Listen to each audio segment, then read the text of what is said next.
تاکہ اس کے لیے کفارہ دیا جائے، اور نذر کی قربانی کے لیے ایفا کے 10ویں حصہ کے برابر تیل ملا ہوا میدا اور لوج بھر تیل،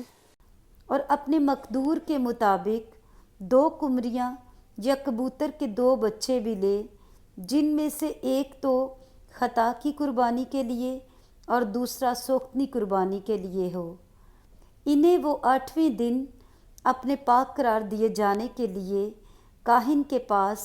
خیمہ اجتماع کے دروازہ پر خداوند کے حضور لائے، اور کاہن جرم کی قربانی کے برہ کو اور اس لوج بھر تیل کو لے کر ان کو خداوند کے حضور ہلانے کی قربانی کے طور پر ہلائے۔ پھر کاہن جرم کی قربانی کے برہ کو ذبح کرے، اور وہ جرم کی قربانی کا کچھ خون لے کر جو شخص پاک قرار دیا جائے گا اس کے دہنے کان کی لو پر اور دہنے ہاتھ کے انگوٹھے اور دہنے پاؤں کے انگوٹھے پر اسے لگائے۔ پھر کاہن اس تیل میں سے کچھ اپنے بائیں ہاتھ کی ہتھیلی میں ڈالے، اور وہ اپنے بائیں ہاتھ کے تیل میں سے کچھ اپنی دہنی انگلی سے خداوند کے حضور 7 بار چھڑکے۔ پھر کاہن کچھ اپنے ہاتھ کے تیل میں سے لے، اور جو شخص پاک قرار دیا جائے گا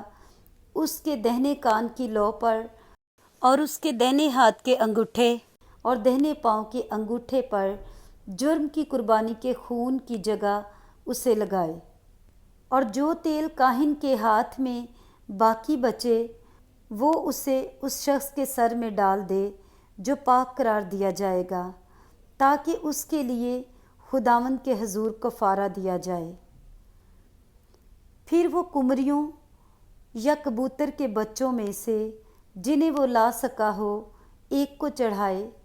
یعنی جو کچھ اسے میسر ہوا ہو اس میں سے ایک کو خطا کی قربانی کے طور پر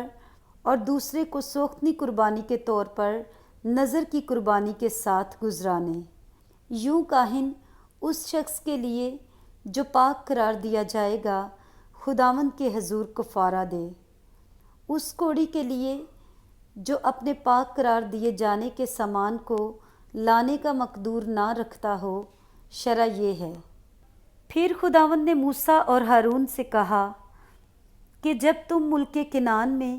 جسے میں تمہاری ملکیت کیے دیتا ہوں داخل ہو، اور میں تمہارے میراثی ملک کے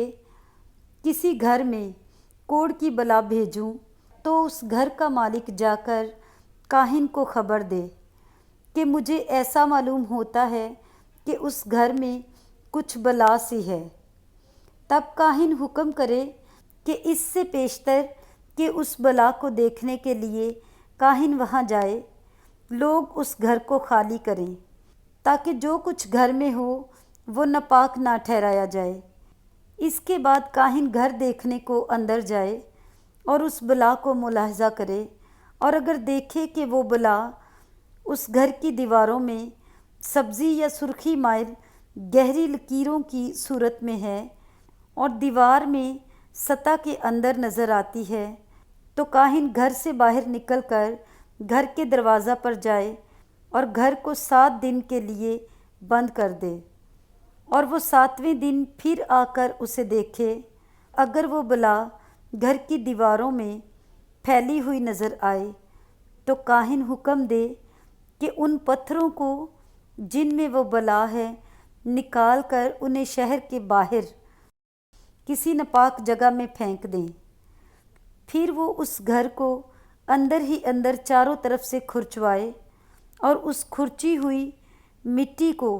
شہر کے باہر کسی ناپاک جگہ میں ڈالیں، اور وہ ان پتھروں کی جگہ اور پتھر لے کر لگائیں، اور کاہن تازہ گارے سے اس گھر کی استرکاری کرائے۔ اور اگر پتھروں کے نکالے جانے اور اس گھر کے کھرچے اور استرکاری کرائے جانے کے بعد بھی وہ بلا پھر آ جائے اور اس گھر میں پھوٹ نکلے، تو کاہن اندر جا کر ملاحظہ کرے، اور اگر دیکھے کہ وہ بلا گھر میں پھیل گئی ہے تو اس گھر میں کھا جانے والا کوڑ ہے، وہ ناپاک ہے،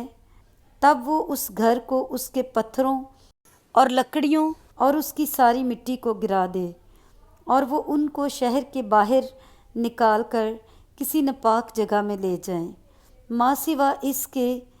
اگر کوئی اس گھر کے بند کر دیے جانے کے دنوں میں اس کے اندر داخل ہو تو وہ شام تک ناپاک رہے گا، اور جو کوئی اس گھر میں سوئے وہ اپنے کپڑے دھو ڈالے، اور جو کوئی اس گھر میں کچھ کھائے وہ بھی اپنے کپڑے دھوئے۔ اور اگر کاہن اندر جا کر ملاحظہ کرے اور دیکھے کہ گھر کی استرکاری کے بعد وہ بلا اس گھر میں نہیں پھیلی تو وہ اس گھر کو پاک قرار دے، کیونکہ وہ بلا دور ہو گئی۔ اور وہ اس گھر کو پاک قرار دینے کے لیے 2 پرندے اور دیودار کی لکڑی اور سرخ کپڑا اور زوفہ لے، اور وہ ان پرندوں میں سے ایک کو مٹی کے کسی برتن میں بہتے ہوئے پانی پر ذبح کرے۔ پھر وہ دیودار کی لکڑی اور زوفہ اور سرخ کپڑے اور اس زندہ پرندہ کو لے کر ان کو اس ذبح کیے ہوئے پرندہ کے خون میں اور اس بہتے ہوئے پانی میں غوطہ دے اور 7 بار اس گھر پر چھڑکے، اور وہ اس پرندے کے خون سے اور بہتے ہوئے پانی اور زندہ پرندہ اور دیودار کی لکڑی اور زوفہ اور سرخ کپڑے سے اس گھر کو پاک کرے، اور اس زندہ پرندہ کو شہر کے باہر کھلے میدان میں چھوڑ دے، یوں وہ گھر کے لیے کفارہ دے تو وہ پاک ٹھہرے گا۔ کوڑ کی ہر قسم کی بلا کے اور صافہ کے لیے اور کپڑے اور گھر کے کوڑ کے لیے اور ورم اور پپڑی اور چمکتے ہوئے داغ کے لیے شرع یہ ہے، تاکہ بتایا جائے کہ کب وہ ناپاک اور کب پاک قرار دیے جائیں۔ کوڑ کے لیے شرع یہی ہے۔ پاک کلام کے پڑھے اور سنے جانے پر خداوند کی برکت ہو، آمین۔